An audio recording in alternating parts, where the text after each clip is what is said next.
इंसानी रूह का वजन मालूम कर लिया। नाज़रीन ग्रामी, जदीद इंसान की बेतहाशा तरक्की और साइंसी डेवलपमेंट इस वक्त शायद दुनिया की किसी भी कदीम तरीन तहजीब से बहुत आगे जा चुकी है। जो इल्म आज इंसानों के पास है वैसा इल्म कभी भी इंसानों ने हासिल नहीं किया। इसके बावजूद अब भी कुछ चीजें ऐसी हैं जो हम इंसानों की अक्ल और हमारे आलात की गिरफ्त से बाहर हैं। आज की इस वीडियो में हम आपको एक ऐसे अजीबो गरीब तजर्बे के बारे में बताएंगे जिसमें एक इंसान ने ऐसी एक चीज पर काबू पाने की कोशिश की जिस पर आज तक काबू पाने का सोचा भी नहीं गया। हम बात कर रहे हैं 1901 में अमेरिका में होने वाले एक तजर्बे की, जब एक डॉक्टर ने इंसानी रूह का वजन मालूम करने की कोशिश की। ऐसी कोशिशें इससे पहले भी होती रही हैं, लेकिन इंसानी रूह का वजन मालूम करने की ये रिकॉर्डेड तारीख में पहली कोशिश थी। अभी तक इंसान अपने दिमाग की कारकर्दगी को ही पूरी तरह से नहीं समझ सका। हम ये समझने से अभी बहुत दूर हैं कि आखिर हमारा दिमाग हमें ख्वाब कैसे दिखाता है और हम सोचते कैसे हैं। गो कि हमारी सोचों को समझना हमें आ गया है और दिमाग हमारी सोचों की लहरें कैसे पैदा करता है ये भी हम समझ चुके हैं। लेकिन ये सब शुरू कैसे होता है इसके बारे में अभी तक इंसानी इल्म सिफर है। इसके साथ साथ रूह का मामला भी बड़ा अजीब है और आज की इस वीडियो में हम आपको बताएंगे कि रूह के बारे में साइंसी नजरियात क्या हैं और इसका वजन मालूम करने का कौन सा तरीका इख्तियार किया गया। नाज़रीन, डिंकन मैक्डोगल नाम का एक डॉक्टर इंतहाई काबिल और बेहद माहिर डॉक्टर था। उस जमाने में अभी आलमी जंगें शुरू नहीं हुई थी और इंसान नया नया साइंस के मैदान में उतरा था और चीजों को समझने की इब्तिदाई कोशिशें चल रही थी।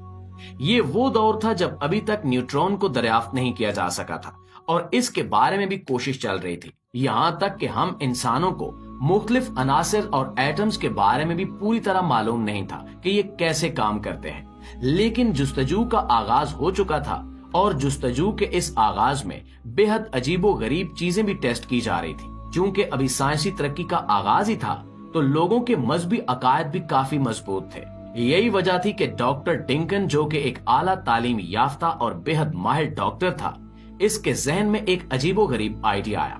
उस जमाने में रूह और जिंदा इंसानों और मुर्दा इंसानों के बारे में तहकीक चल रही थी और ये पता लगाने की कोशिश की जा रही थी कि आखिर रूह काम कैसे करती है, कैसे लोगों को जिंदा रखती है और कैसे इसके निकल जाने से लोग मुर्दा हो जाते हैं। खैर, इस बारे में तो आज तक कोई भी काम नहीं किया जा सका और न ही इसका तरीका मालूम किया जा सका है। साइंसदान महज इतना कहकर जान छुड़ा लेते हैं कि मुख्तलिफ किस्म के कंपाउंड्स में ये सलाहियत पैदा हो जाती है कि वो अपने आप की कापियां तैयार कर सकें और उसे आगे बढ़ा सकें। अलबत्ता ये सब होता कैसे है और क्यों जरूरी है, इसकी वजाहत अभी तक नहीं की जा सकी। उस जमाने में जब रूह के काम करने के तरीकेकार के बारे में मालूम करने की कोशिश की जा रही थी तो डॉक्टर डिंकन ने इससे हटकर एक और तजुर्बा करने का मंसूबा बनाया। डॉक्टर डिंकन के मुताबिक इंसानी रूह का वजन मालूम किया जा सकता था। जैसा कि मजहबी अकायद के मुताबिक जब कोई इंसान मर जाता है तो उसके जिस्म से उसकी रूह निकल जाती है।